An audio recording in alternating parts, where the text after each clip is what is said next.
Hey, y'all. Hey, Spencer. We're swapped around again. Huh? We're swapped around again. Yeah, but I know you do it on purpose.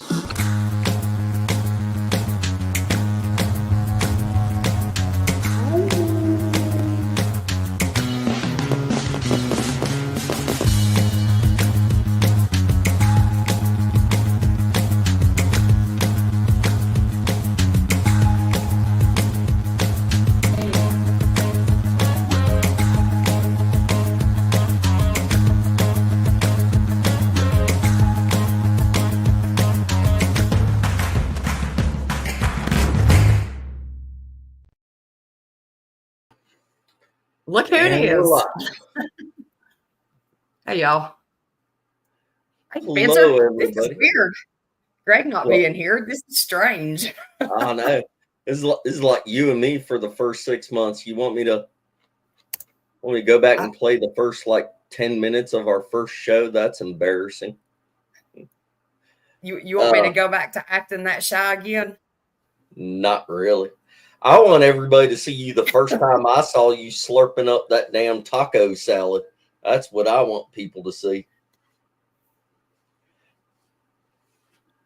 Look here. When you enjoy your food, you can't help it. It is what it is. Well, hello, everybody that's watching. Yeah, it's a Saturday. But we got somebody that couldn't do a Sunday. So this is a good... That's weird, too. I know it. But this will be a good show. I mean, I like it. Don't get me wrong. It's different. Billy Schilling texted me this morning. He was like, "Are you guys doing a show today?" He said, "Or did you accidentally put the date wrong?" Because, I have been known to do that. Hey, Squirrel does a lot of stuff wrong that y'all don't realize, and everything gets blamed on me. But anyway, just saying. No. Just saying. Before we get going, it's been a long week. A lot of stuff has actually happened.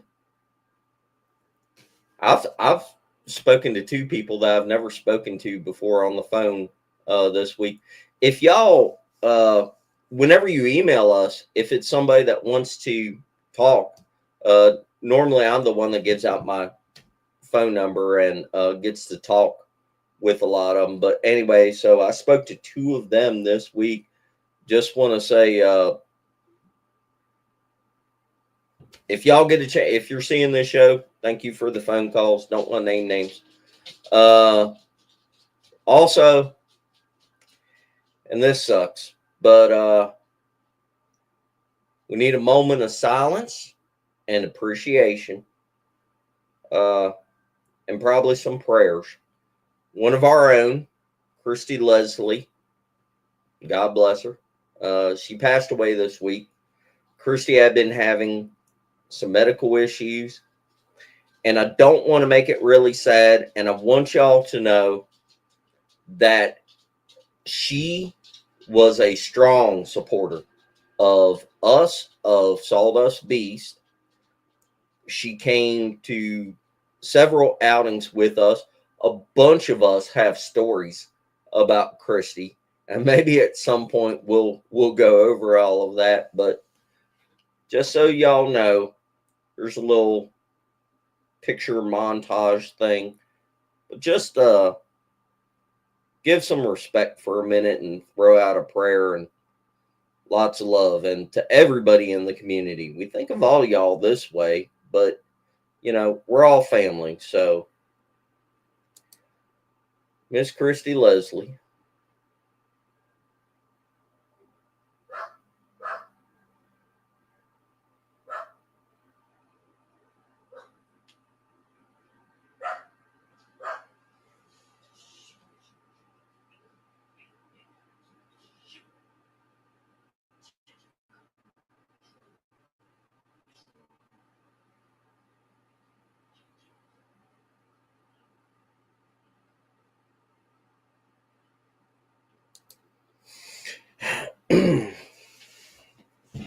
And loved to meet and greet some brain cookies to everybody, didn't she? She was proud of them cookies, and she had good reason to be. They were delicious.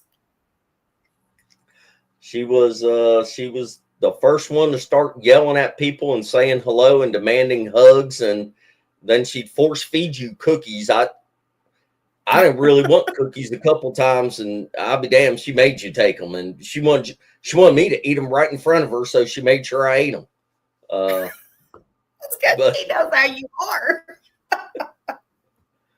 Anyway, Christy Lesley, though, keep her in your thoughts, y'all. That's right, Bill. All right, y'all. On to the show. So, all y'all know Mary. What was that? Right as I put you on, God bless you. Everybody knows Miss Mary. But do y'all know her sister? Nope, there she is. Debbie, don't lock up on me now. Don't be all shy. Debbie didn't want to do this, but Mary talked her into it. So I remember meeting Misty at the meet and greet. Yes, ma'am.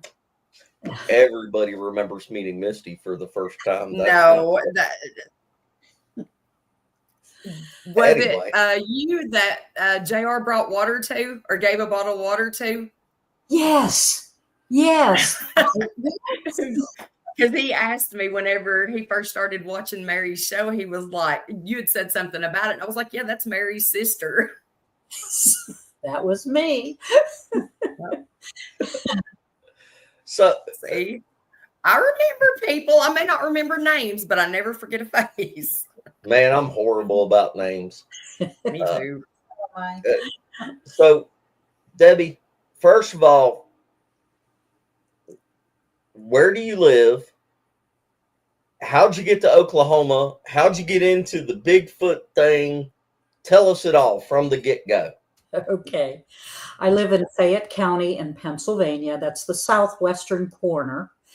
And I'm like just a few miles from the West Virginia border, the Mason-Dixon line. My sister, who I call M&M, she got into this, and she was telling me about her sighting back when she was a little kid, and I thought, what? And she never mentioned that to me when we were kids. Nope. But I did not believe her, because we're truthful to one another. We were taught that way anyway, to always tell the truth. And so whatever she said, I believed. And then, what was that, 2017? Yeah. You said, let's go to LBL. And I went, what's an LBL? I didn't even know what that was. And she said, oh, it's Land Between the Lakes. And I'm there, okay, that still doesn't mean anything to me. I had no idea. And so I said, well, I'll ride along with you and we'll go. And so we went, and there I got to meet these folks called Kumbo and Bear and these other people. And it's like, okay. And I just sat there and listened, and I heard terms that I had never heard before, like booger and what's that other one? When we went out to these places, what's that dog man? Yeah. What the heck is a dog man? And it's like, and so we rode with Kumbo, and he took us to all these places there in LBL, and he said about an RV and people being attacked. And there, where did this man take us? And then we went to another place where there was a hunter, the bow hunter. Yes. The bow hunter. Yeah. And I'm there, what? Where did you bring me? So I thought, okay. What kind of people did I introduce her? Yeah. But we had a good time, and I got to meet a lot, and I spent a lot of time around vampire. You know. We had a good time. We drove around to all of these murder locations with cryptids that could rip your head off. We had a good time. Oh That's my kind of fun too. I'm there with you. man. Woohoo. And then the following year in 2018, she said, let's go to Oklahoma. Okay. You didn't learn your lesson the first time. You still followed her halfway across the country. Yes. Okay. So we headed out on an Easter Sunday afternoon. We headed to Oklahoma, and we had she had reserved a little cottage in Sulphur, and all the other people were camped in the what's that? Chickasaw National Recreation area. Yeah, and there Kumbo was again, and Chuck. Yeah, I got to meet Chuck, and I don't know who all. I can't even remember everyone's name, but every day we would go out riding to different areas. I guess doing recon. I guess that's what you guys call it. And just to different areas. And I just stayed in the vehicle mainly because I was a little afraid, you know. But during the day, I was okay. I would get out once in a while. But at night, when they would go out at night, I stayed in Kumbo's truck. That's where I just stayed because I didn't know what they were doing, and I'm thinking, oh, is there a dog man out there or a booger or whatever else? I want to be in the truck. So, and we went, it was just a different area every day. Right. And then one night we went to this other area in southern Oklahoma. And there's about 7 or 8 of our vehicles all lined up and following. Kumbo was up in front. He was always the leader. And we were riding with 2 girls from Missouri. Yeah. And the whole wagon train stopped. And I thought, well, you know what? I'm going to get out. I'm going to be brave and get out. So I got out and I'm standing there and I see a wild hog run out in front of the front vehicle. The headlights were still on. And I was so excited. I'd never seen one before. Then Kumbo came back and told Eminem something. And next thing I know, she was pushing me up into the back seat of Chuck's truck. What? You know, I didn't know what we were doing. She says, no, we're staying here. And Chuck came back to his truck. I think he grabbed his pistol or so. Yeah. Everybody else was armed, but, you know, but us. And so we're just sitting there and waiting. Little did I know, she was hearing things, but not wanting to scare me. And Chuck heard things, and they just didn't want to scare me. They were very protective of me. Yeah.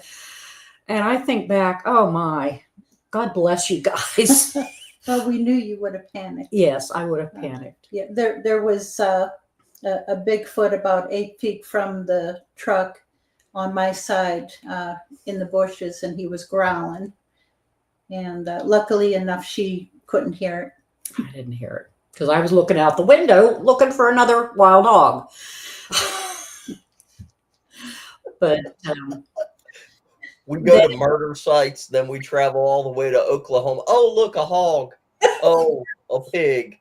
Let me look at that. Okay. But anyway, then everybody got back into their vehicles and we just stayed in Chuck's truck. The Missouri girls were behind us.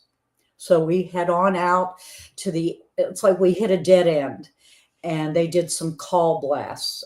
Chuck had some kind of speaker system that were, oh my goodness. With recordings. It was pretty cool. Yeah, it was like lions and just wild animal sounds.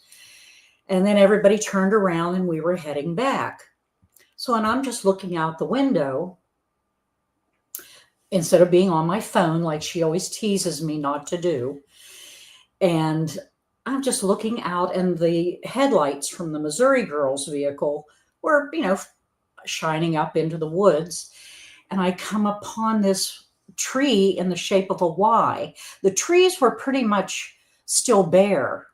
This is beginning of April, and they were still bare.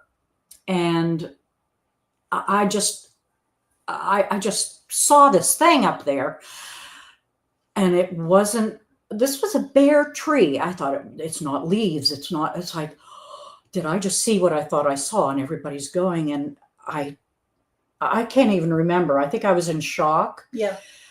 And I said, I saw something. And she had to get it out of me, that what I saw. And Chuck radioed up to Kumbo and said, stop, Deb just saw something. So everybody's turning around.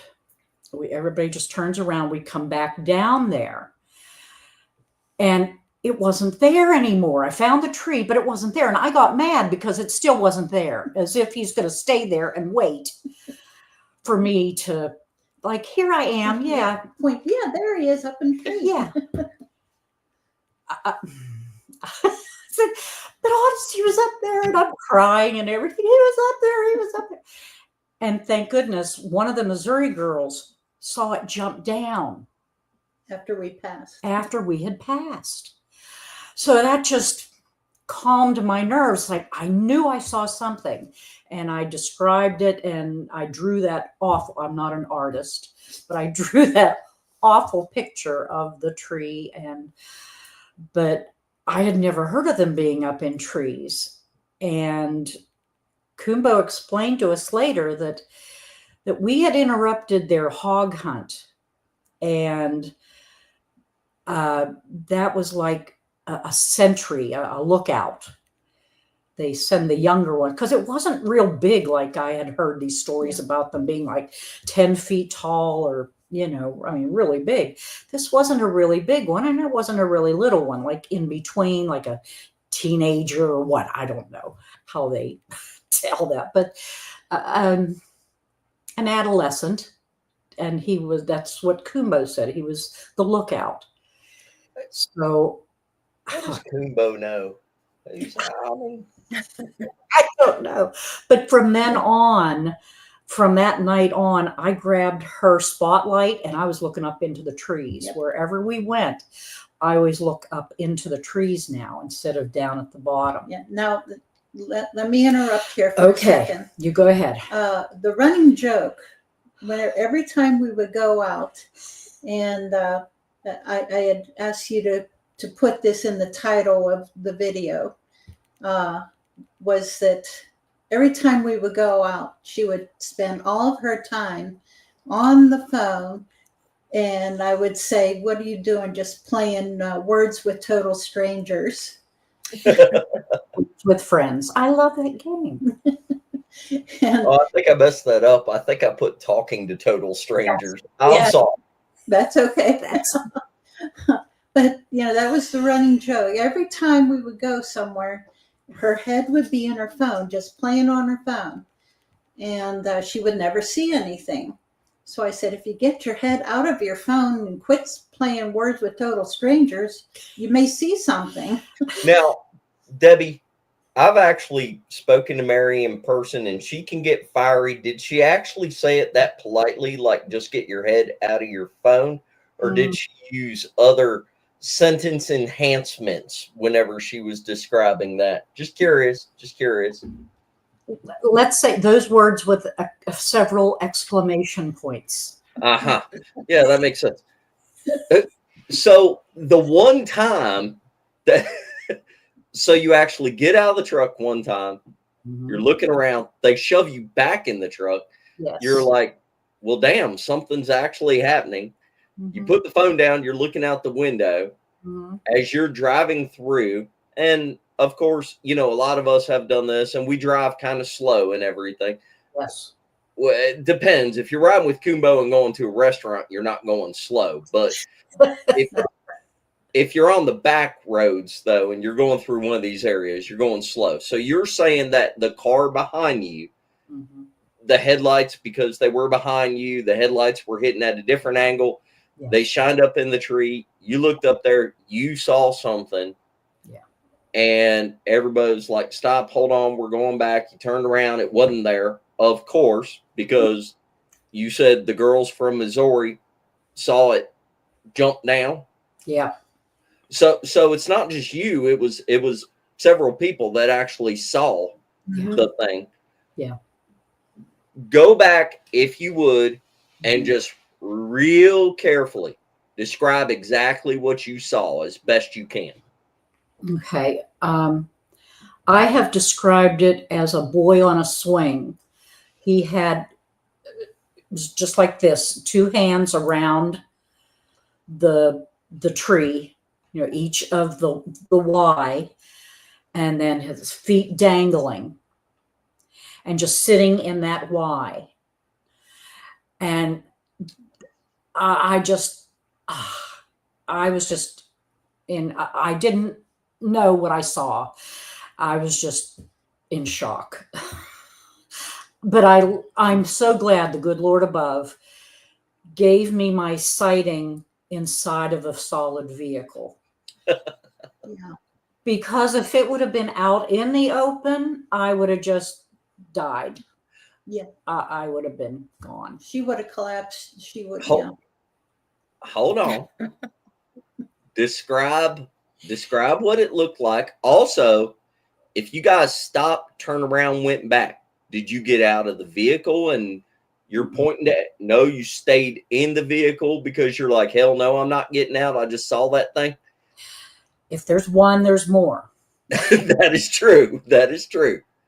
So I just stayed right where I teased Chuck, saying one of the most exciting parts of my life was in the back seat of his truck.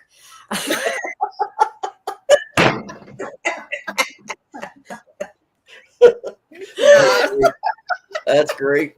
He's such a sweetheart. I just love him. But she's talking about Chuck Slabs that we just had. I know that. I don't care. That's great. I don't care who you say it to. That was good. But just you know, since it was dark and it was just quickly the headlights shined on that just quickly.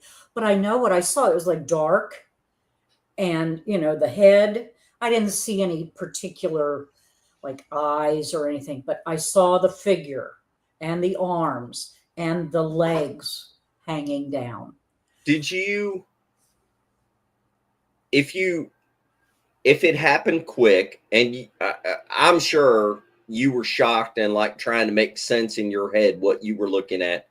Do you remember anything like, for example, how long did the arms look really long proportionately compared to it? Did the head seem to have any kind of point? Was the head rounded? Could you tell roughly the color of the hair? Anything like that? All I know, it was dark. You know, the hair was dark. That's all I remember, that it was just dark. And I do remember hair hanging down here. You know, it's a sight that I'll never forget. And just the hands gripping and hair, you know, this is just a quick, you know, the light flashing across. Right. But that's what I remember. Do you know, let's pause right here, and Mary can probably weigh in on this. Mary is a Bigfoot scholar kind of person. She studies all of this crap like I do. Most of it's useless information. But do you know, for example, I will point out there's a lot of people that don't think to look for these things in the trees. Normally, whenever you hear about them in the trees, normally they're smaller ones. They're not the 10-foot or the 12-foot or anything like that.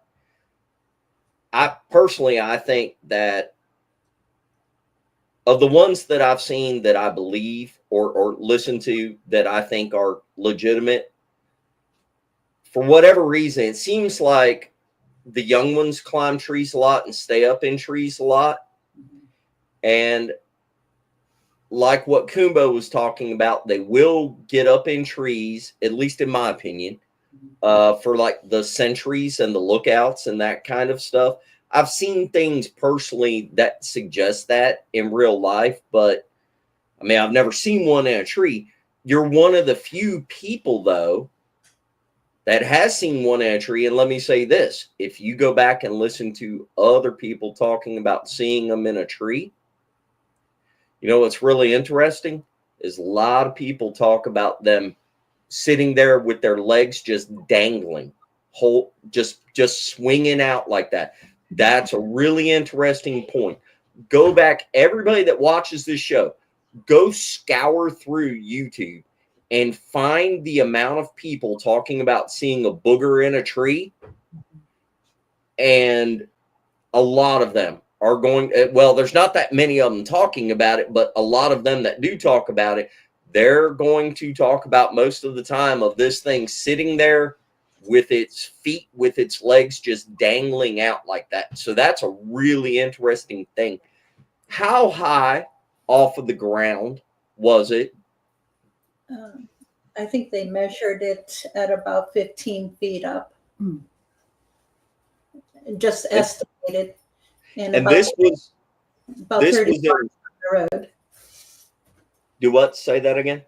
I'm trying to remember because it's been a while, but I think it was about 30 yards from the road. And this was in Oklahoma. Yeah. Is this now? I mean, everybody already knows about like Purgatory. Well, they do if they actually pay attention. Was this at Purgatory? No. No. Were y'all out there when I would imagine that you were doing something to elicit a response? You were out there doing calls, call blasting. You said about Chuck was call blasting.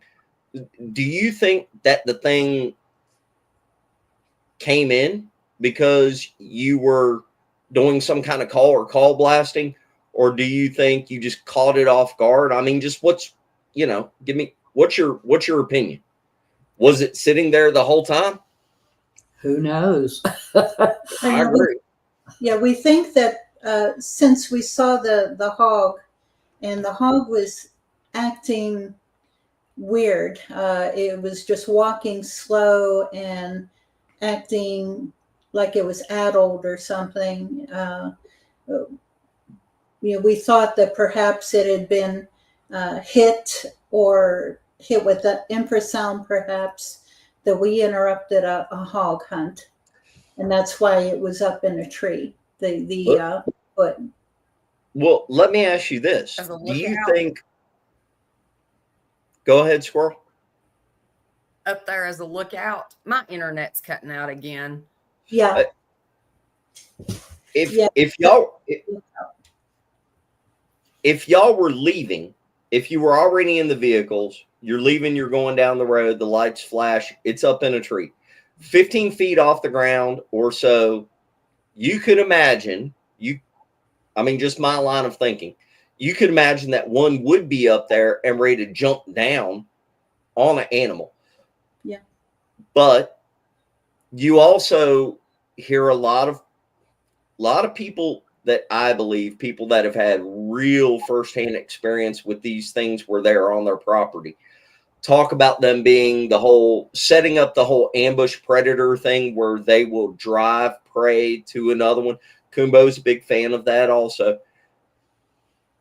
In that situation, you would be better off being on the ground and just ready to tackle the thing and slap it up against a tree and carry it off. If it's up in a tree, it kind of seems more like it's up in a tree keeping an eye on y'all, not necessarily hunting. Yeah. There were 3 other Bigfoot that were seen right there also. Oh, really? There. Yeah. At the same time? But like the same time that this happened at? At the same visit, but previous to Right. whenever she saw it, like an hour or 2 before that.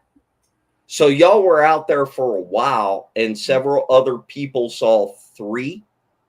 Yeah, let's see, Kumbo saw one through his thermal, and it was standing maybe 10 feet in front of them.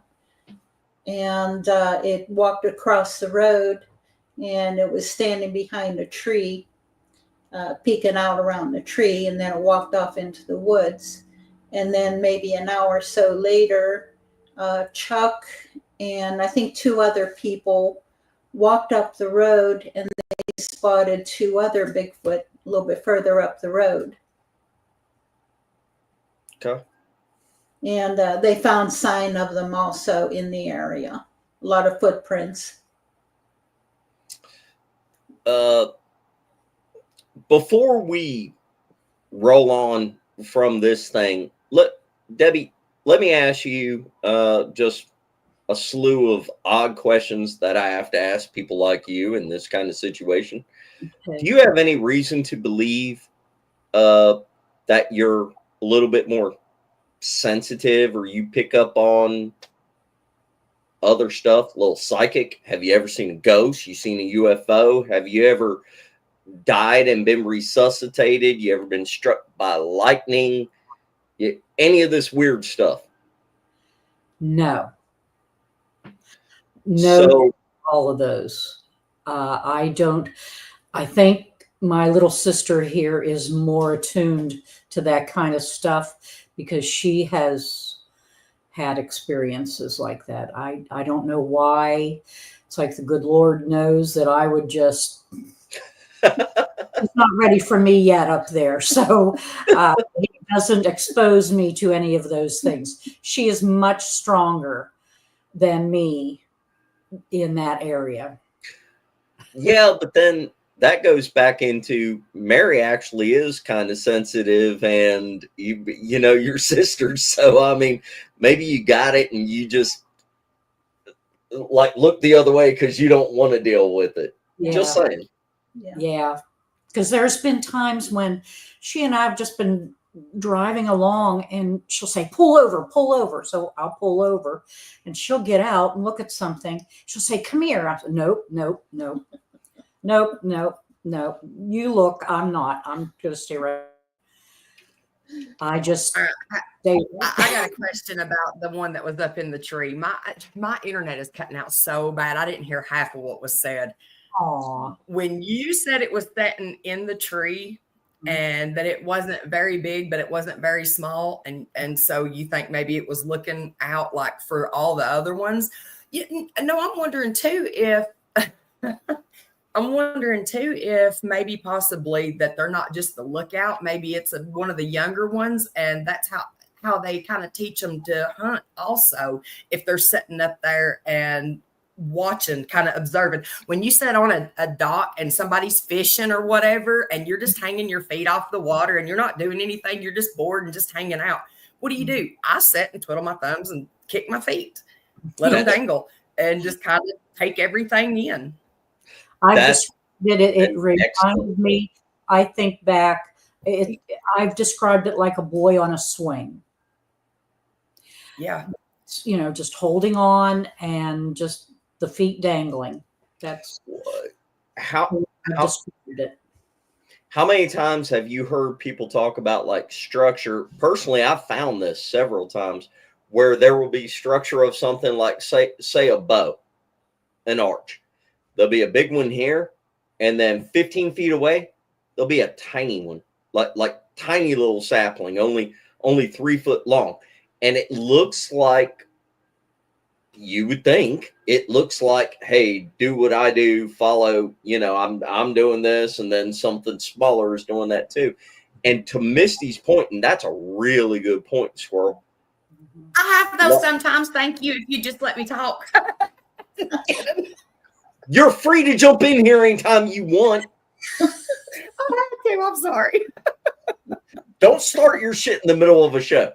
Anyway, to her point though, hey, what if they were hunting that pig and the young one was up there in the tree just watching? Hey, go get up in that tree and watch us. This is how we do it. This is how we do it, son. Then again, could have been in there watching you, but that's a really good point. We don't know what we don't know. It was just a question. You never know. We can only guess. Yeah. Right. All right. It was a night I'll never forget, and just reliving it with you, I could feel my heart going. Yeah. Did y'all? I'm sorry, go ahead. If we had, I mean, we could spend hours picking apart. If you were there for 2 hours with all of those people, we could spend hours going over, hey, what kind of calls did they do? What was the responses? I assume if Kumbo was there, if they were call blasting and doing calls of any kind, I assume in that part of the woods at that time of year in Oklahoma, I assume you got some kind of vocal reply back. You said, you know, people saw a few of them. We could make a whole show over that. But after you were traumatized and you saw Booger up in a tree and you had the best night of your life in the back seat of Chuck's truck, where did you go afterwards, and what happened? Anything else that night? I don't even know where we went after that, or We headed back to camp because we were a couple hours away. Yeah. And it was late. It was around midnight, and oh my, it tore me up emotionally, and I just wanted to get back. I know that. Yeah. Did you? Right after she saw it, she was quiet for a while, and then she said in a shaky voice, she told me, "I think I saw something." Mm-hmm. And I asked, "Well, what did you see, Deb?" And she said, "Something fuzzy." And it was hard to get it out of her that, okay, was it big? Was it small? Was it like a raccoon or something big? And she said, something big. And so that's whenever Chuck said, he radioed up to Kumbo and said, you know, we got to turn around. Debbie saw something. Yeah, she was in shock.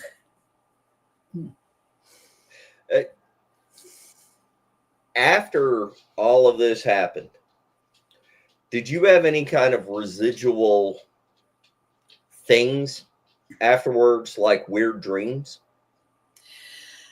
I have PTSD, but and I think this just added to it, that every noise or just something from the side view, I just get all, and of course she loves to just shock me, and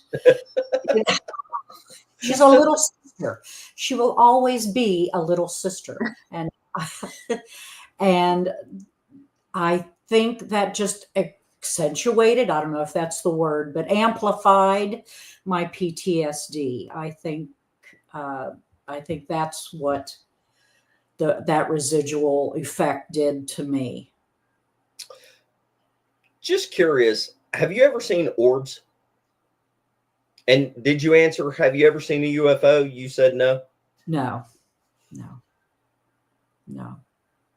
As far as I know, our dad said that he did. Yeah. We even lived in a haunted house for a while. Yeah. But I don't think you saw. No. You may have heard. I heard. Yeah. But I just thought it was somebody walking down the steps when no one was walking down the steps. I just thought, oh, it's an old house, old sounds, you know, a house sounds, you know. Hey, Greg. But she has experienced more than I have. Thank goodness. Aside from seeing the one in the tree in Oklahoma, now, I mean, your sisters, you've been out with her several times. Have you ever another one? Have you ever,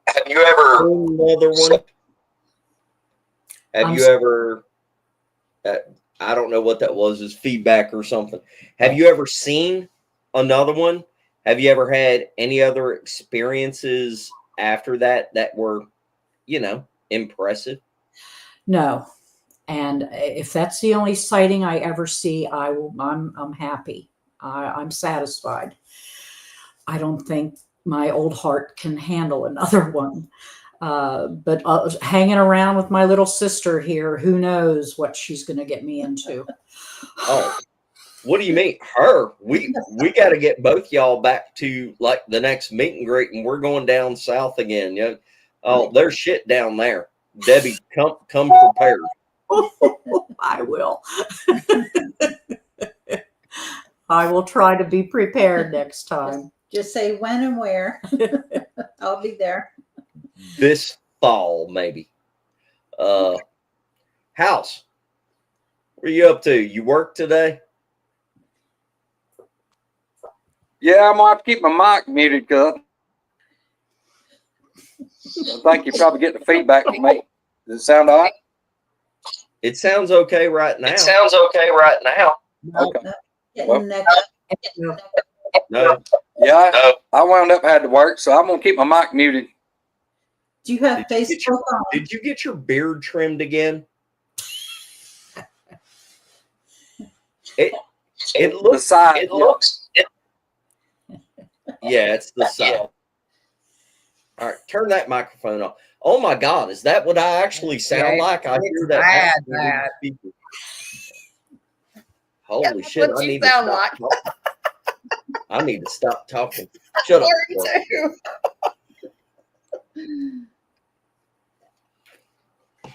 House, you got to get that fixed. You ain't going to be able to comment no more. You're just going to be a pretty face down there in the corner. Yeah, it's bad. Show off that beard. So, Yeah, happy Debbie? birthday, Wanda, by the way. oh yes, Yes. freaking forgot about that. Yes, happy birthday. Happy To Wanda. birthday. Happy Oh, birthday, Wanda. I just seen it in. I know. Hey, she's able to talk anytime she wants to. She complains, but secretly backstage, she's always like, "No, I don't want to say nothing. Don't. It's not all my fault." So, Debbie, let me ask you this: you actually saw one, which is more than a lot of people that have done this for a long time has had happen. You've been out with Kumbo and Chuck and Mary and, some big name people in the right areas. Yeah. What do you actually think? Just now, don't go all shy on me here. Open your mouth and talk. okay. What do you actually think these things are? Give me if you were talking to somebody that didn't know nothing about Bigfoot, what do you think they are? Tell us a little bit about them in your opinion. Wow. They are a creature that has existed for a long time, but are very elusive, as a lot of creatures still have not been discovered in Sure. this world. And I don't know any scientific stuff. I'm not scientific. Eminem is the more scientific one than I am. But If you call her Eminem one more time, we're going to pause the show and make Mary start rapping. Anyway. Eminem as in candy. The candy. the candy, because No, her name is Mary still, Mar- still, you're going to have to start like doing that whole, yeah, and start rapping. So, okay. I just never call her Mary. If you called her Snickers, it would go over better than Eminem. Because her name is Mary Margaret. Yeah. Oh, see, we did not know that, Mary. Uh-huh. We know it now. This is in YouTube forever. Right. That's right. So now you know. It's out there. But I just think it's one of those creatures that are out there that just, they're probably, I don't know. What do we know? you know, and I just happened to see one, and I feel privileged to have seen one. So what do you think they are? Just your personal opinion. You're not trying to back it up. On this show, we are not trying to prove that Bigfoot exists, and we are not trying to be the 1000% scientific and professional.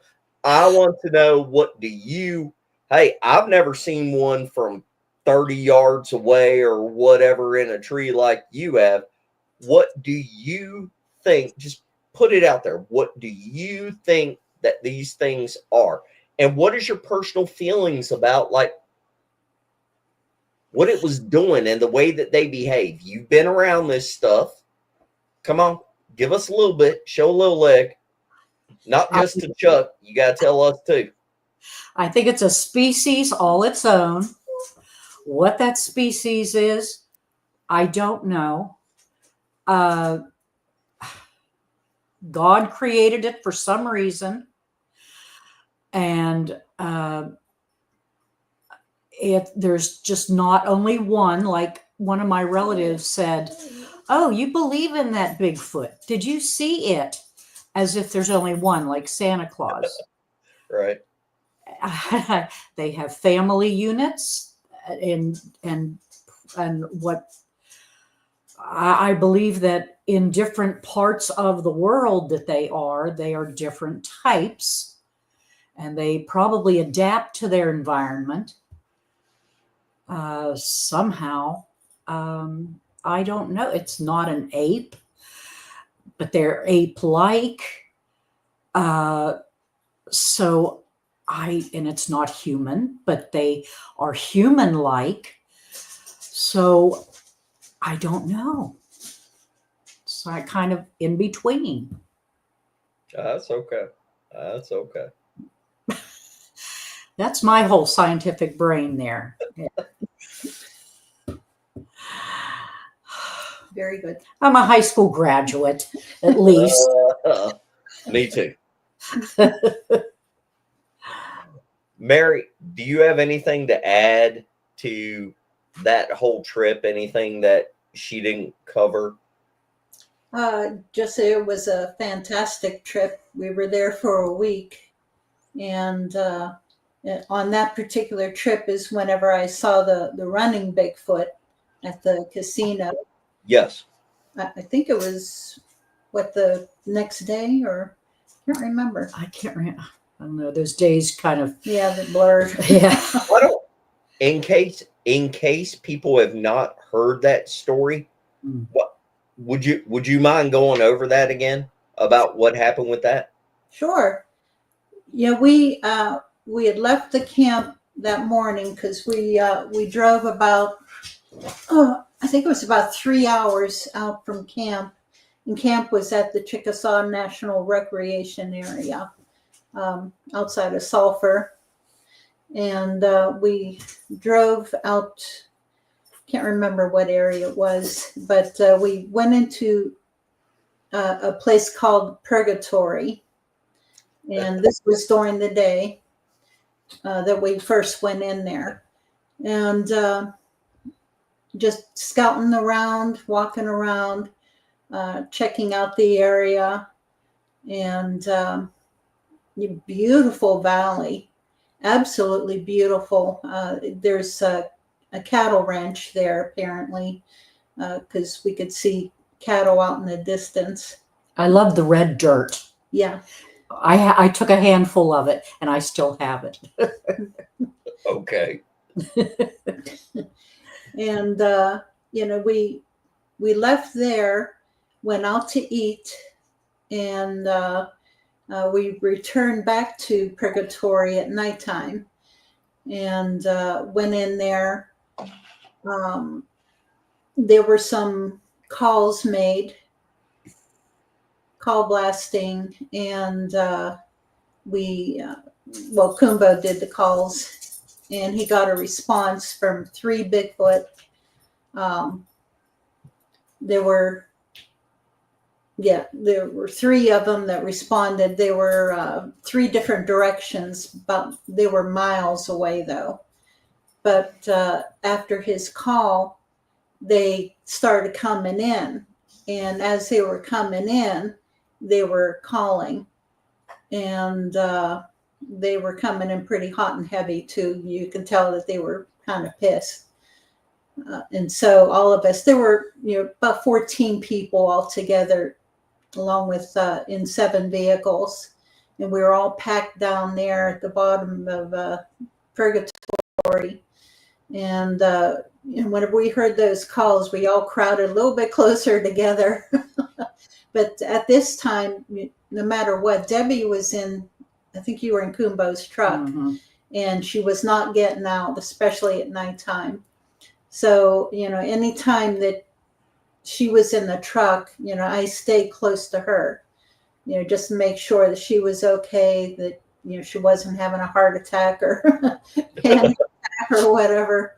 But, we heard these calls coming in, and whenever, as they were getting closer, they stopped about 50 yards out from us.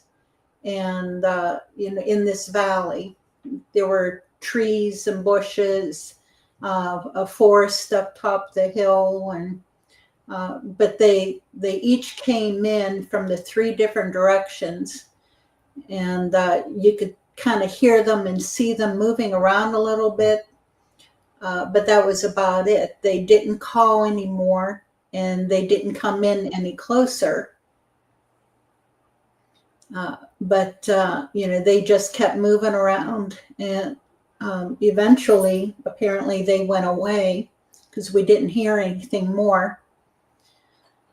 So I don't know, around 12:30 at night or so, we figured we've got a 3-hour drive back to camp. We better start heading out. So we started out, and one of the gentlemen, he was having problems with his truck.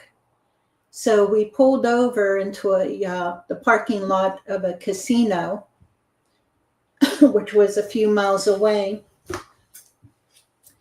And everybody else got out of their vehicles, and they were helping the guy with his truck, excuse me. And of course, I went on my phone Yeah. because this was prior to my son. Yeah. We were in Chuck's. It wasn't Chuck's truck at that time. It was the other guy's truck. That's right. It was the other guy. Because I was sitting behind the driver, and Debbie was sitting behind Chuck, Chuck Schlobs. And we're just sitting there facing the casino, and everybody else was, helping the guy with his broke down truck.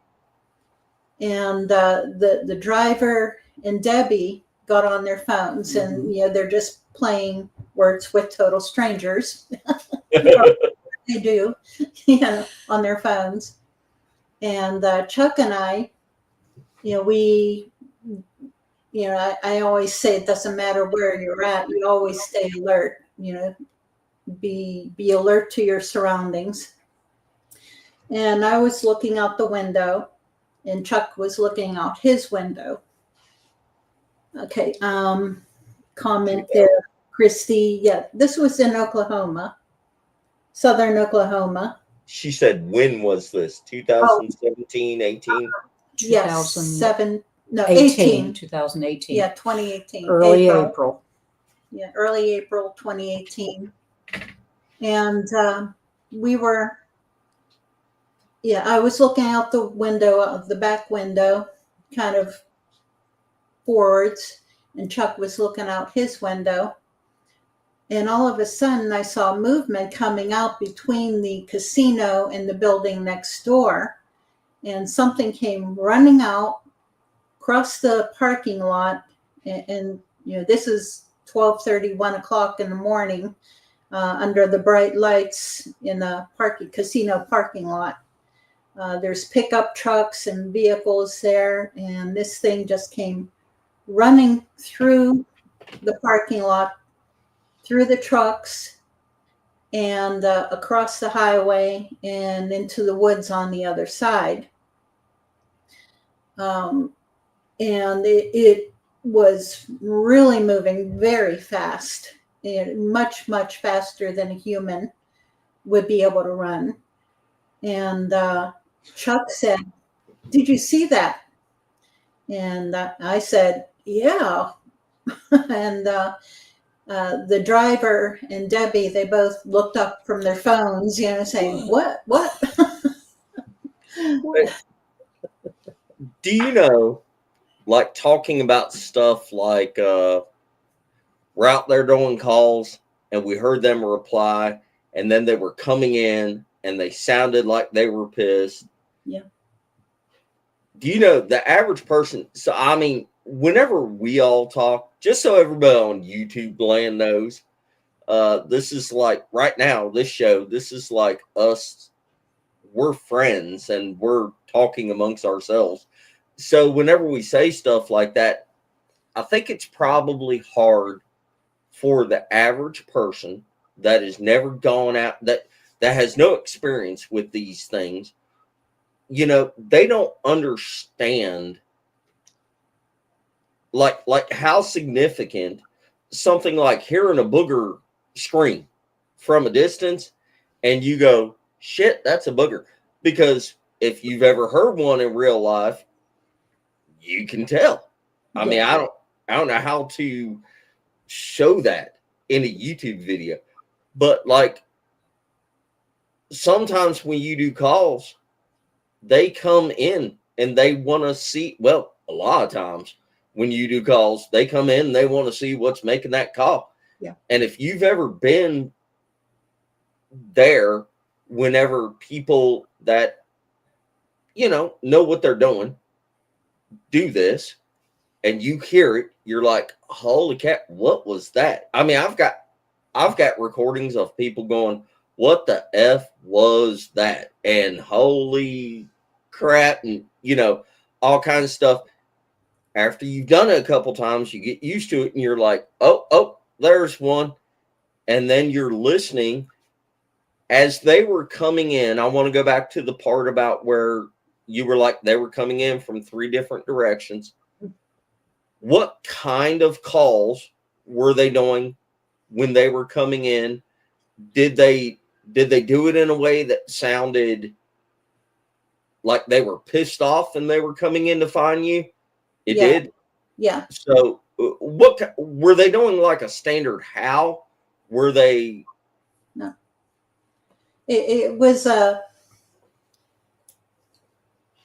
don't know, more like a well, like I said, there were 3 of them, but there were some roars, and there were like hollering or something like that. I can't describe it exactly, but So it wasn't a howl, but it was some kind of yell.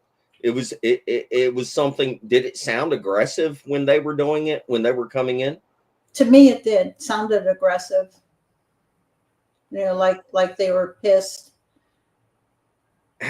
House, you've been in situations like this with Kumbo and with other people where they're coming in. I'm going to mute my microphone, but for a minute, would you please talk about, like, whenever you do a call and you actually get a response and they're like, oh, okay, and they're coming in to see you doing the call, they're coming to you. What's that like? Just give us, you've got a couple episodes of this, but give us a little taste of what that's like.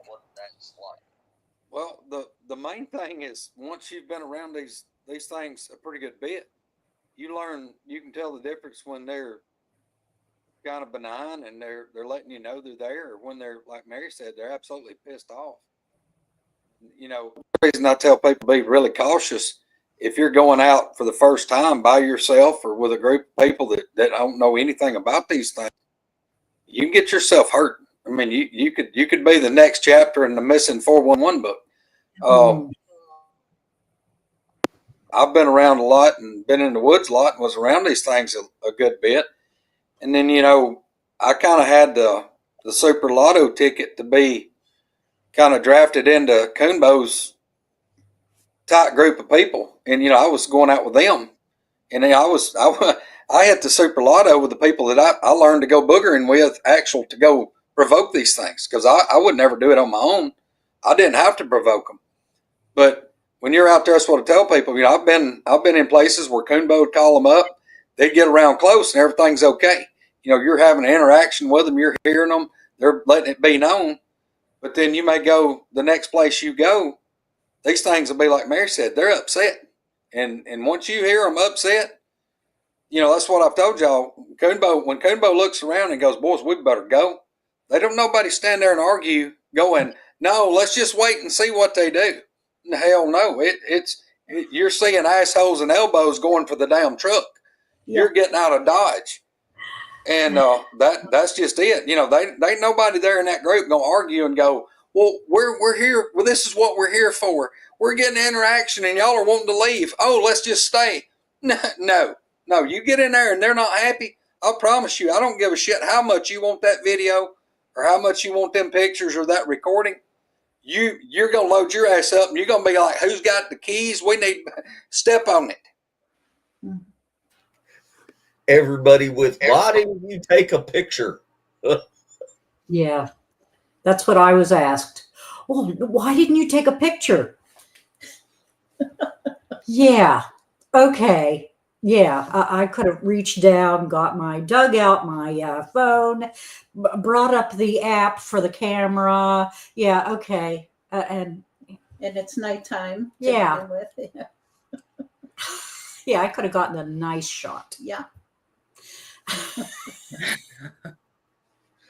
Squirrel. Have you ever had a moment where it's like, I got to get my ass out of here? You hear them and they're coming in and you got to get going?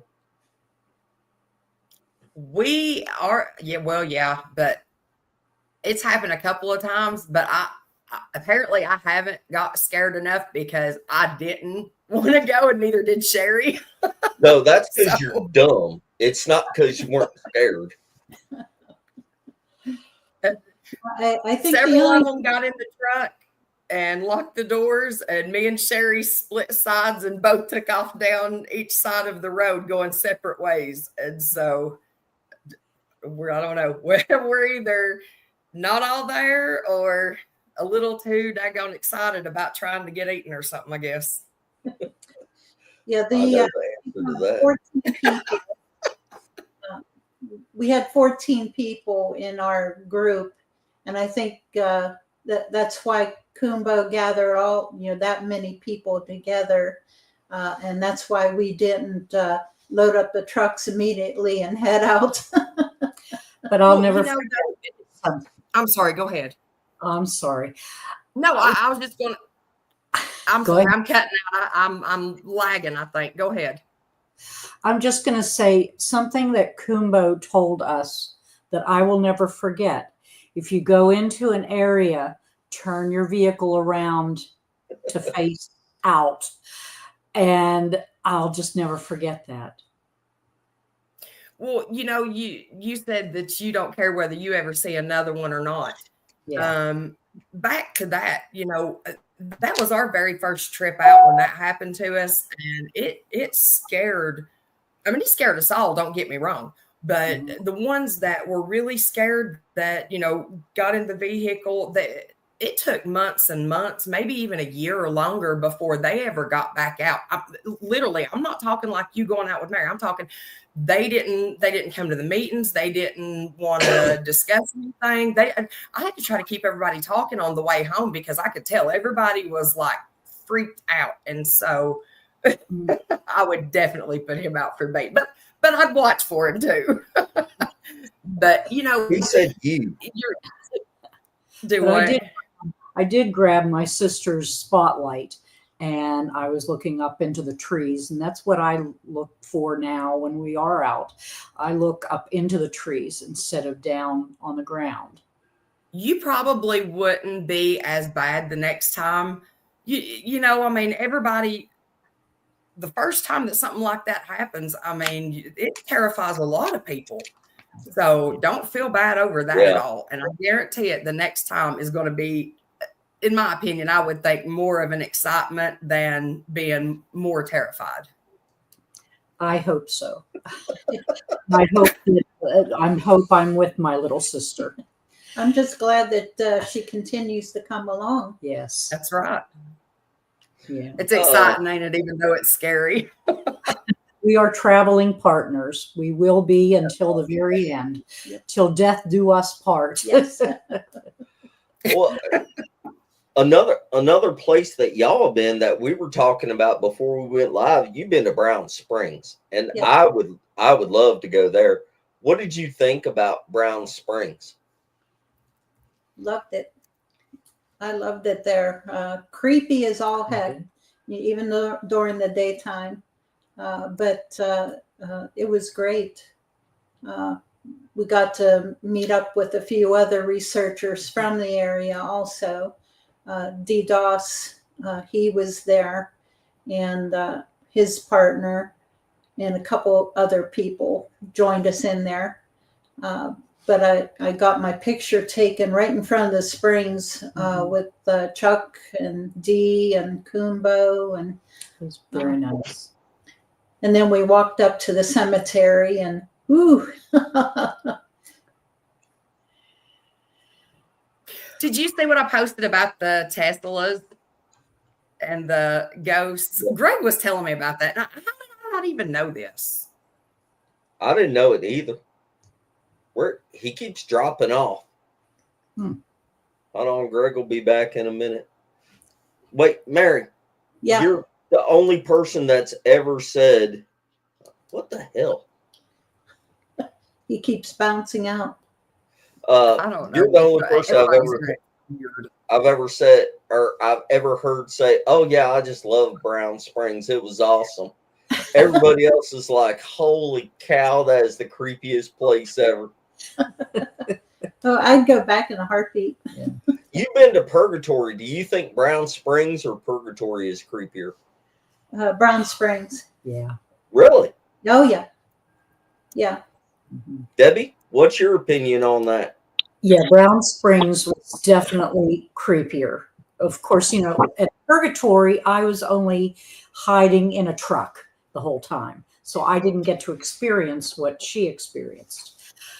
But I was out of the vehicle in Brown Springs and walked up to the cemetery, and it was just a creepy feeling. I can't think of another way to describe it. It was very creepy there.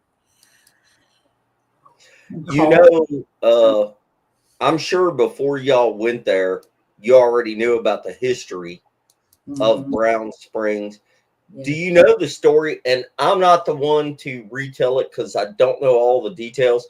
We got to get Kumbo on to talk about it because he knows it in depth. Yeah. But you know about the story about the guy and the girl that were out there making out, and the guy got killed, and the woman had some horrible crap happen to her on the car there. You know about that? Yeah. Yeah, Kumbo told us about that, and you know what happened and so on, and yeah, that along with other history, that it was a huge area for the mob apparently to meet up at or get rid of bodies and so on. I think it was the mob, but I think there was also. It was like something like casino kind of people way back in the day whenever they had like roadside bars with gambling, they would dump bodies out there. The whole area, though, I mean, it has a really bad history, a really negative history. Just curious, do you think that history, that energy comes into play with the freaky overall feeling of the place? Because everybody that goes there admits that it's got a weird vibe to it. Yeah. Yeah, it's knowing the history ahead of time may contribute to the creep factor, but then once you go up into the cemetery, it'll hit you. It'll smack you in the face right up there. That it's creepy up there. Yes. Even nowadays, like what Cowboy is talking about, even nowadays, it's supposedly it's reputed to be a very rough area. Yeah. Yeah, because originally, whenever we got there, the road up to the cemetery was extremely rutted, Mm-hmm. and I was concerned that I wouldn't be able to walk up there. And I said, I'll just stay back here at the truck while you guys go up to the cemetery. Gentleman Chuck. Yeah, well, everybody, Chuck and Kumbo said, absolutely no, you're not staying here by yourself. No way, no how. Uh-uh. So That's what we do with squirrel. Yeah. Yeah, no, they literally use me as bait. They try to act like they don't, but they do. No, we try to keep her safe, and she goes off on her fucking own, and you can't keep up with her. Well, that's my nickname, Squatch Bait, because I'm the slow moving one. Look, she wants the cane. Yeah. the last time at Coonbo's, me and Mark Noble look around. Misty's in the dark, walking away, using sign language, doing something. And I look at Mark. I'm like, "Where's she going?" He goes, "I don't know. I'm watching her." I said, "Well, I'm watching her too." It's like one of us gonna have to go get her. I mean, of all places, she's at Coonbo's, meandering down through the woods. Right in the same area where we got the reply not 1 or 2 hours before that. Just got screamed at. There she goes down the wood or down the road in the woods in the dark. Fucking nobody's following her. Off on her own. You got to see what's out there. Thank you. Yes. There you go. You heard it from the woman herself. To Misty's credit, I'd never seen anybody even remotely think about like using regular sign language to try to communicate with these things. Now, whether or not they know what I'm doing, I just thought it was pretty cool. If that was sign language, it was like telling somebody how to fly a kite in the middle of a snowstorm. She had arms up going every which way as she was walking down the road. You lie. My thought of it was, though, as I was doing it, I was thinking what I was saying in my head, and I thought maybe it would make them curious if they, by chance, could actually hear what I was saying and want to see what I was doing. You know what I mean? So I don't know. It's a curiosity factor. You were using your hands while you were mind speaking to. You're like Ricky Bobby, where he was like, "I don't know what to do with my hands." Yeah, you were talking in your head, but doing. It looked like you were trying to guide in a Cessna on a converted runway in the middle of a desert. That too. Well, granted, they have been seen using hand talk. Native hand talk. Really? They have been seen, and Thank you, Mary. Mary, Mary. She was not doing native hand talk. We've seen people do it. Doesn't matter. They don't know what I was doing. It was dark. None of this. She was in the middle of the woods at night. I don't remember air guitaring out there. No. It might. Hey, Spencer, now that the truth come out about where she went to school, it may have been gang signs. It may have been a honey bun fly out of the woods. Yeah, don't do any gang signs. No, she was welcoming to her pod. Come with me. Yeah. Come join the posse. Yeah. But look, I'm telling you, I try anything just to see what works. You never know what you're going to get a response from. Yeah. You know that. I'll try anything once. She ain't just talking about buggering, I don't think, Spencer. No, she's not.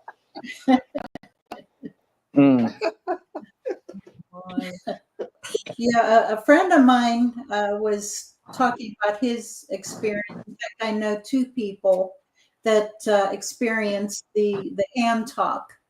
And the one guy I introduced to a native friend of mine who is the expert native hand talker of her tribe. And she was able to interpret the signs that he saw. Wow. And what did it say? It was, at first it was telling him, come closer, come closer. And then it was doing some other signs offhand. I can't remember what he said, but it was pointing, him and me. And from what my native friend told me that I heard, she said that it was telling him something about the future. And that's about all. That's all I remember. I could tell you the hand sign I would have given him if he told me to come closer. Oh. Yeah, look, mine would have been like, no, you kill me. Oh, gosh. Well, I can refer you, Spence, to this gentleman if you want to have him on your podcast. I would Yeah. like to hear that. I would like to hear that. I would like to hear the interpretation of what the hand signs are. And we've had Mr. Beasley on here, and he's from native descent, and he knows some of the what tribe is he? I cannot remember. I'm drawing a blank. I don't think it was Cherokee. I can't remember. It's one of the more prominent tribes down there in that central Alabama area. Yeah. And he has actually gone back and studied and learned a lot of the hand talk, the language with it. And some of that stuff is really interesting. You would think, on a serious note, you would think with as much history as there is in native cultures dealing with these things, that, hey, they probably picked up on that. It's kind of like hearing a lot of people talk about whenever boogers actually speak, they're like, hey, they're halfway. Is it Creek? Is it Creek, Wendell? I think it may be Creek. I don't remember my collection. Nobody knows. We're all guessing. Yeah, I don't think Wendell said Creek. Wendell said Creek. It's got to be Creek. Yeah, if Wendell said it, yeah, we got to take that then. Wendell's the man. He knows what he's talking about. This is true. Wendell's a world traveler, brother. I know it. I know he's kind of like Roger Williams, Forrest Gump. He said yes. But so he knows. Point being, you would think a lot of people are like, hey, that sounds like a Native American language. But the problem is most of the people that are saying that are not proficient in, from my understanding, it's hard for Native Americans to even pass on the actual language and the hand signals to some of the younger ones nowadays, because it's just nobody uses it anymore, and like a lot of it has become lost. But I would love to hear about somebody that actually had a booger trying to communicate with them and what the overall interpretation of it is. Spencer, was it not Pyro that was talking about him and one of his buddies when they heard two of them say something and they thought it was like in Cherokee, and it was saying that they said scare, like scare them or something? Yeah, I think it was at a meet and greet where he was I don't know if it was him that. and one. I think that's where he told us, but I think this happened to them in the woods when they were hunting or something. Yeah. Well, I'm saying I think he told us that at the LBL meet and greet. I'm not sure. Mm-hmm. Either way, can you imagine? There are stories. I cannot remember the guy's name, but there's one person that has done a couple shows, and he talks about experiencing one up in Connecticut or Maine. I'm pretty sure. Ernest DeVoe. Yeah, I think that is him. Yeah. And he's talking about the way that it was gesturing at him and everything, and he was, kind of stunned and trying to communicate with them. But that I can't imagine that. I mean, just catching a glimpse of one is something impressive enough. you know, like what Debbie saw, there's very few people that have seen anything like that. And much less to have one stand there. Do what? Go watch a monkey in the zoo. When you're standing behind the glass and you're watching those monkeys, they're watching us too. Exactly what we're doing. They mimic what we do. I mean, they do. Seriously, they're like, look how they are with their babies and everything. How they are with their kids and just the things that they do. I mean, they literally. I'm sorry, I'm trying to read chat too. They teach monkeys sign language to communicate if they're in captivity. Yeah. So they're plenty capable of learning to communicate what they want. And I'm not saying they're monkeys. I'm just saying if a monkey can do it, I mean, come on. All right. Well, look, since you're on that, Misty, what's your theory on them making monkey sounds? I know what it's going to be. On boogers sounding like primates. You heard it right here. 100%. I know they will sound just like a freaking monkey. Yeah. But they sound like an owl. If that's what it was, just saying. But yes. But they mimic owls, and owls will do that. What do you call it? Caterwauling, where they get all crazy and sound like a monkey.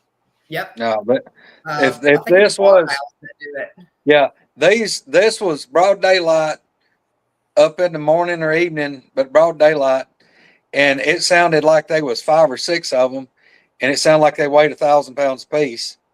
And I mean, having a fit right over here, and they done it right after Misty pulled up.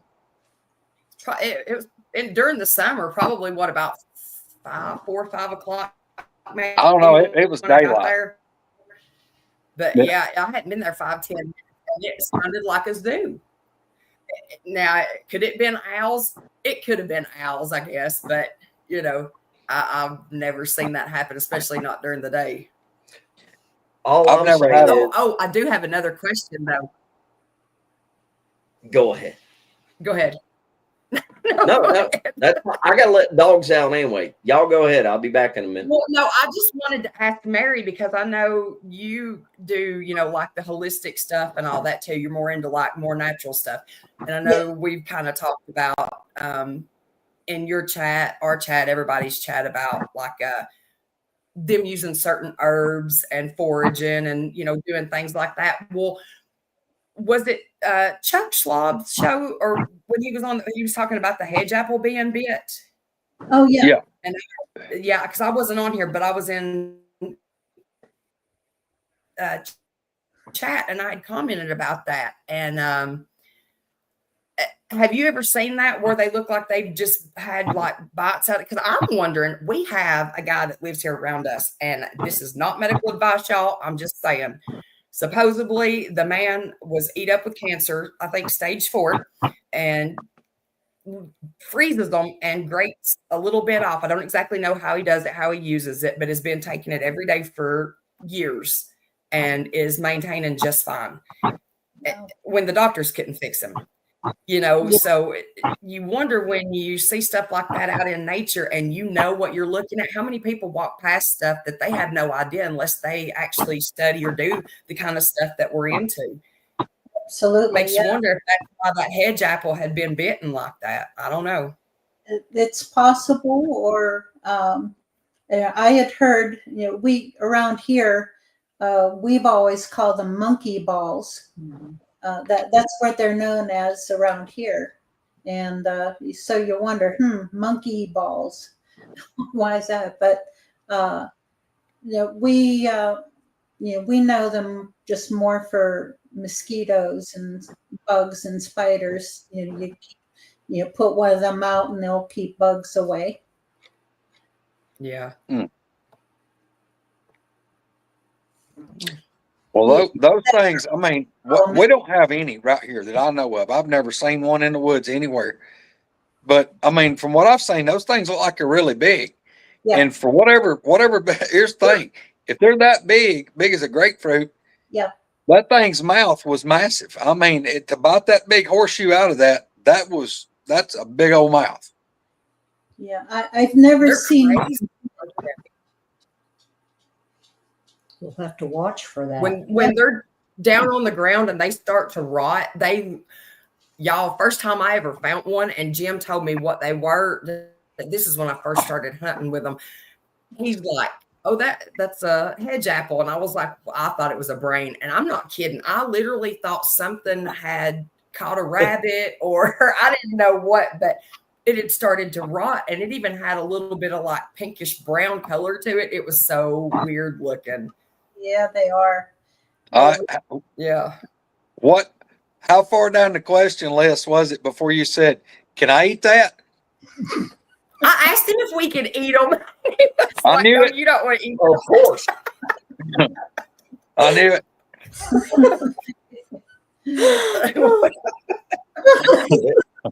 Do you know one of the guys I was speaking to this week actually brought up about that picture that we had on here with that apple thing, whatever it is, with the giant bite out of it. And he said a pawpaw, I'm pretty sure, which pawpaws aren't as big around as that thing, but No. he saw a pawpaw, and I asked him what time of year, and he said November. And my point on that, like I was telling him, a lot of people, we get to carrying on and cutting up, and we don't point out a lot of things, but I was telling him, if he had said about neighbors were losing cats and dogs at that time of year.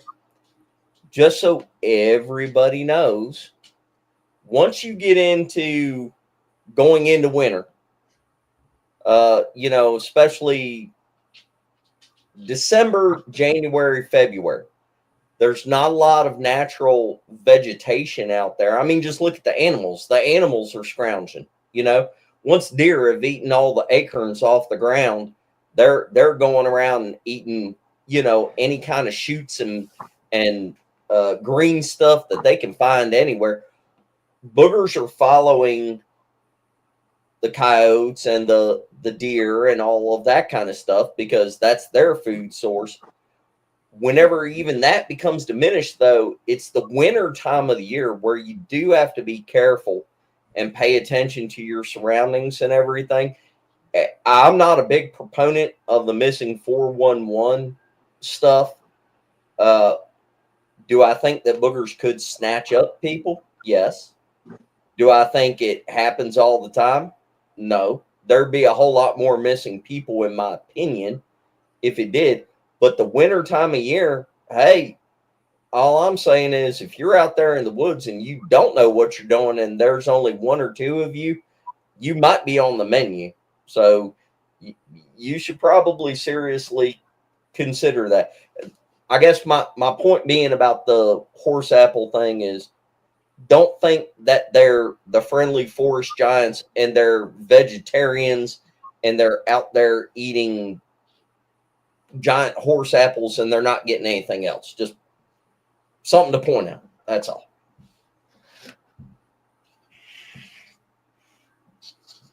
I think they eat mushrooms and berries and all kinds of stuff. Fish, snakes, crickets, termites.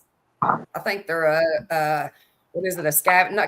Not really a scavenger. I wouldn't call them like a coyote because I'm sure they probably want to eat better, but if they have to, opportunists. There you go.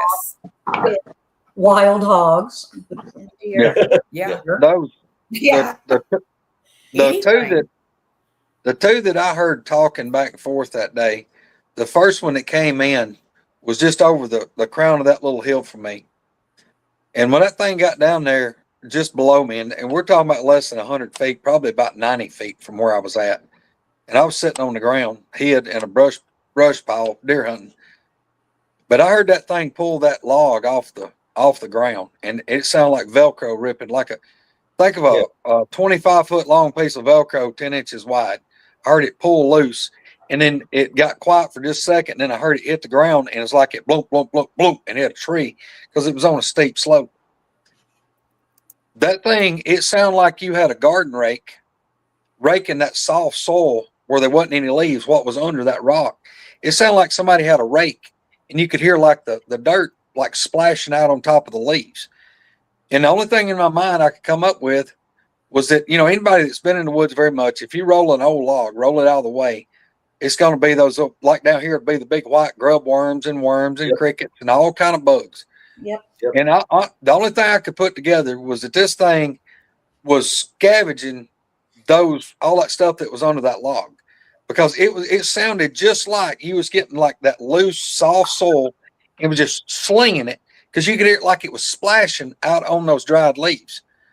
And, you know, I listened to this for a while, and then I heard the other one coming, and that's when it went over there where that one was.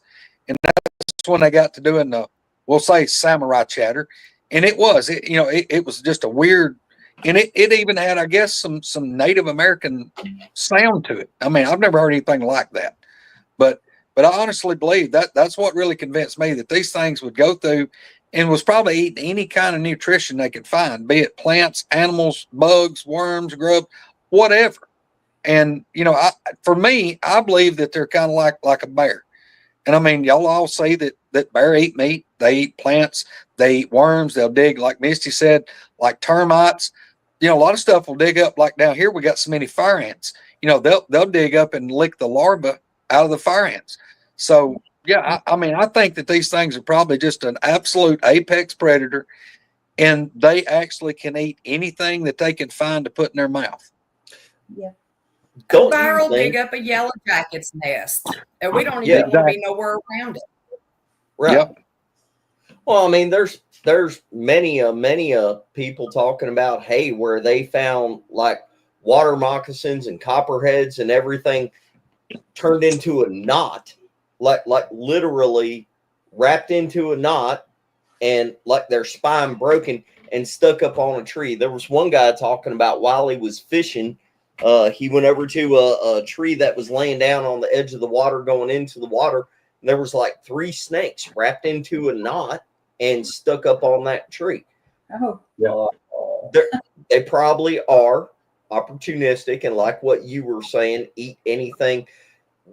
You know, about what you were just saying, though, that story, and you've talked about that. Well, it's not a story, but you've talked about that several times on that, even though I like the motorcycle story better. That right there, if you stop and think about it, you always emphasize that it picked up that log and threw it, and it was raking on the dirt. And by the way, you do a really good job of describing the sound of like flinging that dirt and it hitting the leaves. I think everybody can understand that. Yeah. But the fact that there was another one nearby, so again, we go back to they're never alone. There was another one nearby that walked out and started chattering to it or doing whatever kind of talk. You ever roll through in your head stuff like, what the hell was the other one saying? Was it standing there watching that one? And it was like, oh, hey, did you find grubs? Grubs are my favorite thing. Let me have some. I mean, what were they talking about? Mm-hmm. But I think people need to understand, you know, the other stuff that goes along with it. Yeah, it's really exciting. You heard one fling. For example, if it picked up a log and just flung it out of the way, how big was the log? Did it just pick it up with one hand and throw it 20 feet into another tree? And another one sitting there like, oh shit, Bob found the good eats. You know, Bob just opened a can of Vienna sausages and let me go. And he's like, hey, Bob, is there enough for both of us? And Bob's like, yeah, Jack, come on. Spencer, that log wound up being almost twice the diameter of a 5-gallon bucket. I mean, it was, you know, like this big. And that thing was about 20, 25 feet long. And it was laying there on the ground, and it was rotted. The bark had done fell off of it. So it was just a bare log laying there, and it was pretty rotten. You know, it was still all together intact, but it was that big section of it was. And back on what you're talking about, I've even sat and thought, well, okay, were they scavenging for food? And was that other one pissed because by the time it walked over there, that one had pretty much ate everything that was under there? And to me, it's kind of like, was that husband and wife, and the wife come up and says, "You asshole, you got the last piece of pizza. You didn't save me any." Yeah. That's one. You got to think about this stuff, and you need to think about it in that kind of context too. Last piece. Yes. You have to think of, what is their motivation, for doing what they're doing, and put yourself in their place. And they say don't whatever they call it, anthropomorphize their behavior, but you kind of have to, because they act like primates. Well, they are. Everybody says don't think about these things from a human point of view, which I agree with. But then again, at the same time, what if they are part human? We all know what the DNA studies that were done supposedly show. If they're part human, don't you think that in some way, shape, or form they behave, interact, have social procedures like what we do? I mean, you can't help but think about it from a human point of view. You probably shouldn't. You're probably never going to understand it 100% if you do. But at the same time, they probably have some human characteristics. And like what he was saying, if there was a male and a female, I mean, for all we know, if you look back through human history, I'm sorry to say this is the truth. Women were put lower on the whole social scale compared to men, and men would go first. Men would get to eat first and all that stuff, and whatever was left over, the women got. I mean, what he's talking about right there, that could very well be what actually happened. Bob was out there, and Bob flung the tree and raked up all the goodies. And Diane comes along, and she's like, "What the hell, Bob?" And Bob ate all the stuff, and she was pissed off. We don't know.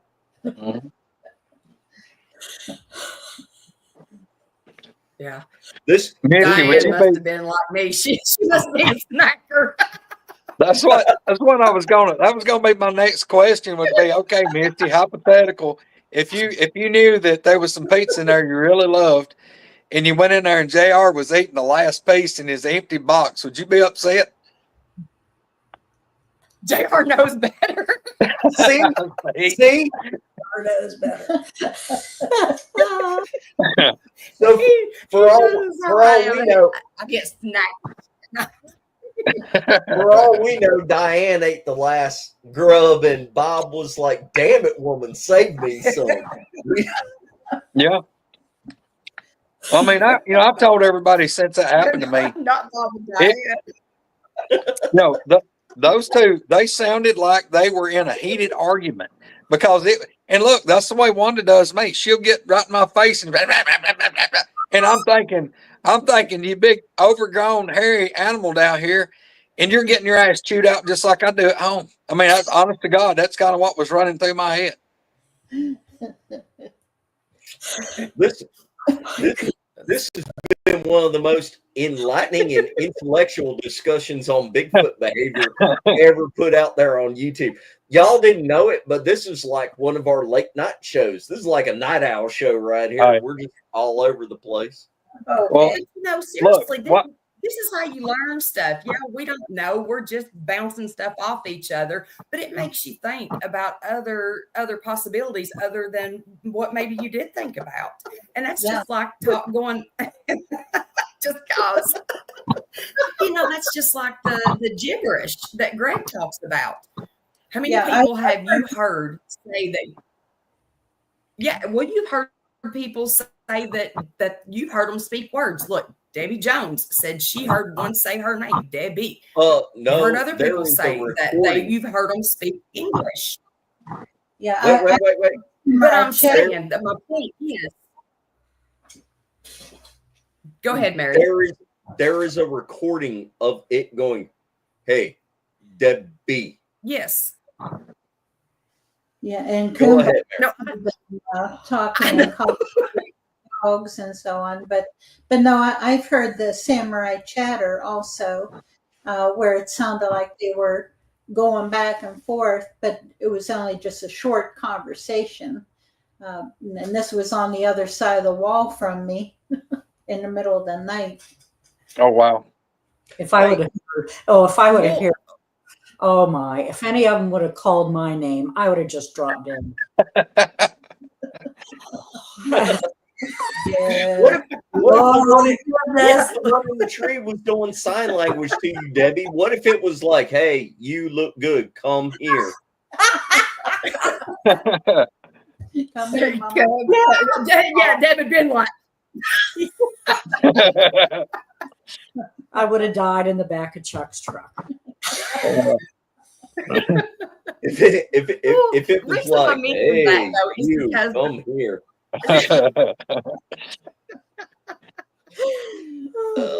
Okay, What would have been bad if it? You want to see What would have been bad? Hey, it wink over exaggerated winked, Yeah. then kissed at her. Yeah, it's game on. Game on. Oh my gosh. We're sorry. About the only signs that I've made for Bigfoot was I see you, USOB. That was Yeah. the sign that I've given them. And chase them. Oh man. Yeah, and chase them with a golf club. Yeah. Yes. Yes. Yeah. Don't y'all forget, Mary gets feisty, and Mary's actually tried to smack a booger with a golf club. So that's even though she talks nice on this show, whenever Debbie was like, she said this and this and told me to put my phone down, that's how I know for a fact that was exaggerated. Mary didn't say those words that way, but anyway. Put your phone down. Spencer, I'll jump out on a limb, and I'm gonna just say that Mary's husband knows the exact difference between the two phrases "get up" and "shut up." Oh yeah. Yep. Squirrel doesn't even tell JR anything. She just has to look at him a certain way. We do have great husbands. We tell them when we're leaving and when we will be back. And they both stay at home and do their thing. And Well, y'all are probably great, perfect wives, but I bet they're glad whenever you go do the Bigfoot thing and they can eat the last piece of pizza without you throwing the log and getting pissed off. yes. I warned my husband before we married.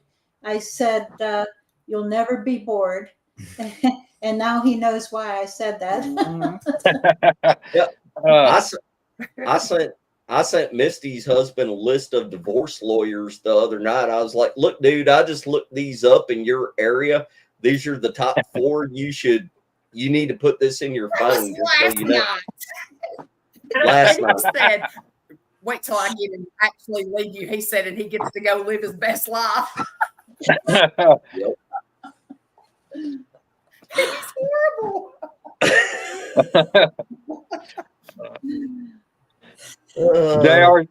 JR's gonna come up missing. He's gonna come up missing, and it'll be like a new tree planted in the yard. She'll have another 2 goats. Then she'll be worried about them being pregnant. She doesn't even know what she's doing. I decided to concrete the floor out in the greenhouse. Yeah. Right. The greenhouse now has concrete. When that happened? Yeah. Hey, give us a goat report. Fat, big, no babies. Same thing as every day. She's never gonna have them one of these days. Your goat's got a tumor. That ain't no babies. That's a tumor. It's either that or one of the boogers or an alien landed and was getting freaky with the goat, and that thing is just not producing the way it should on the normal timetable. Well, Something's going on with the goat. No, I'm not even going to say what I said because I already said that yesterday, and I had to catch hell about it when I said something about breeding the goat.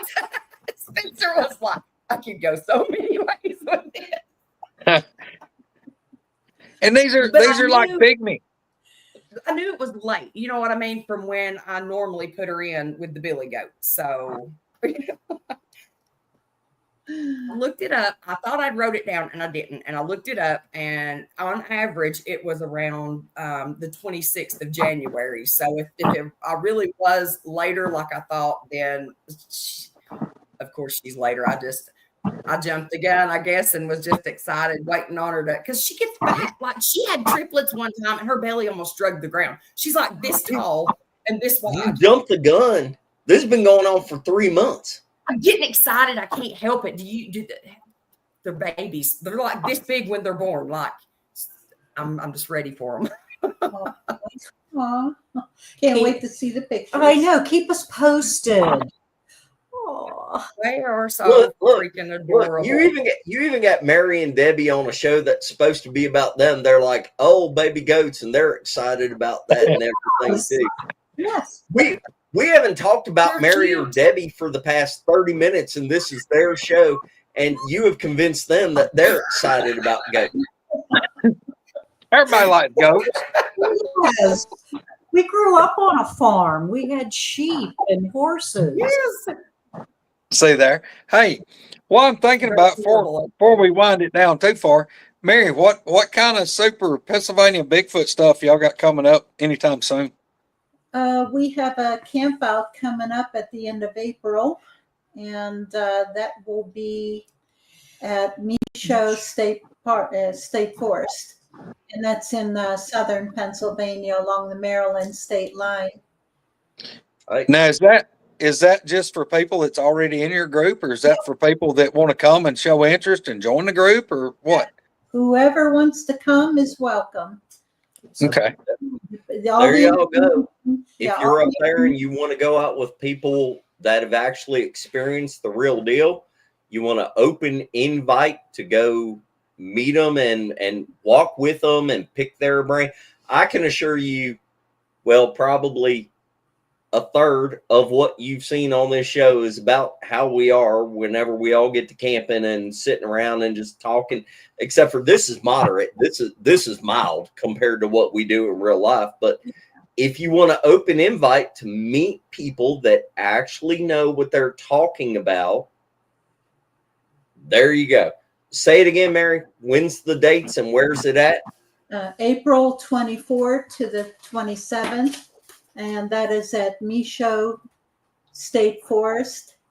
That is in Cumberland County, Pennsylvania, along the Maryland state line.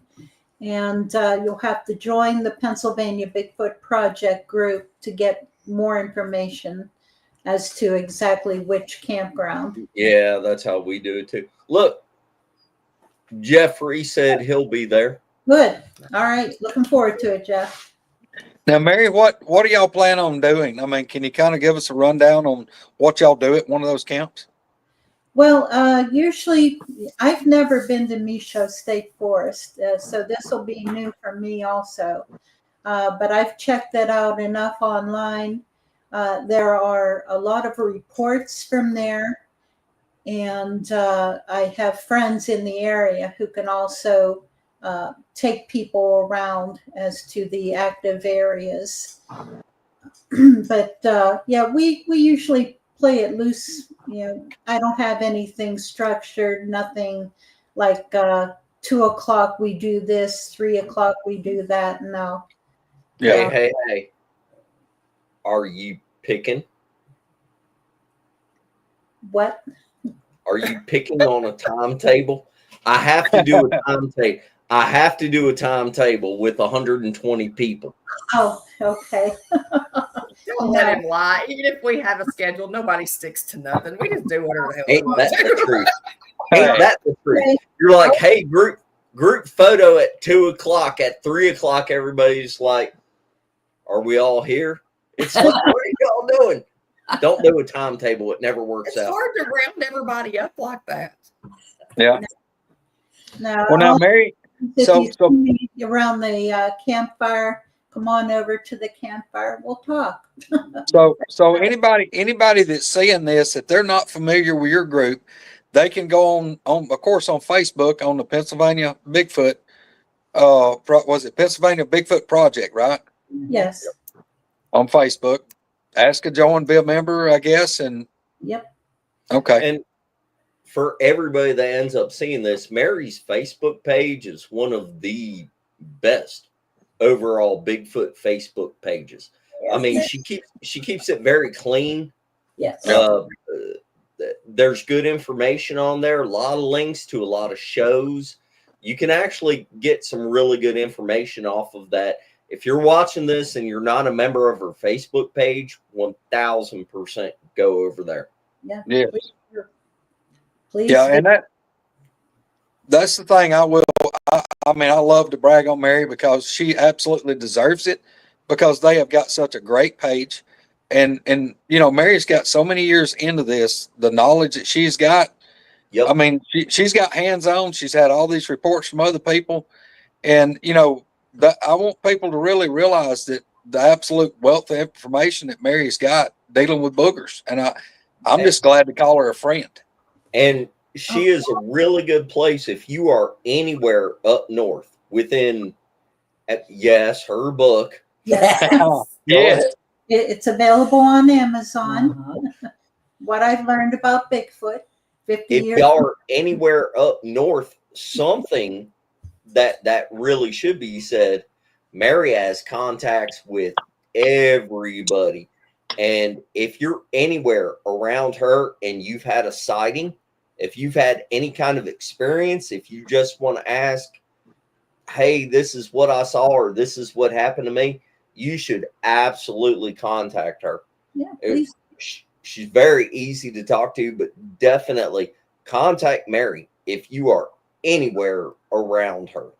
She'll put you in touch with other people in your area. Yeah, I know that firsthand.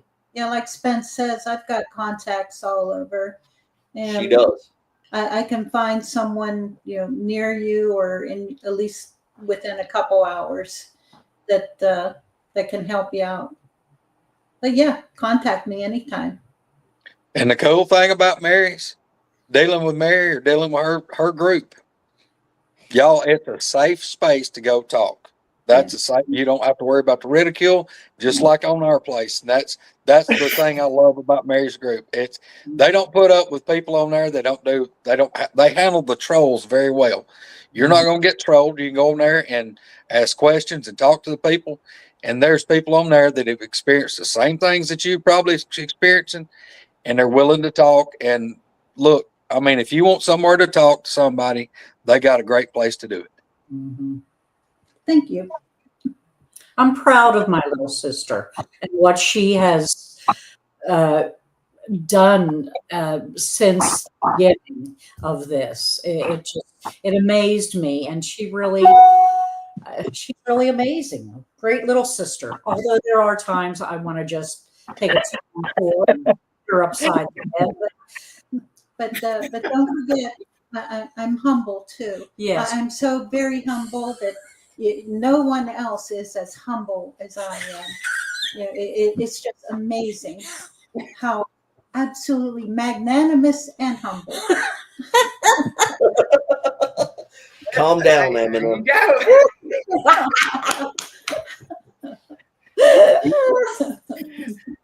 Easy, Snickers.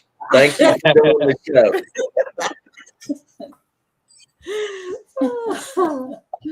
But seriously, y'all, y'all jump on there and go get Mary's book. You can order it. Yeah. Actually, Mary, I need a copy of that book. I'll order it. Hey, y'all, thank you for watching the show.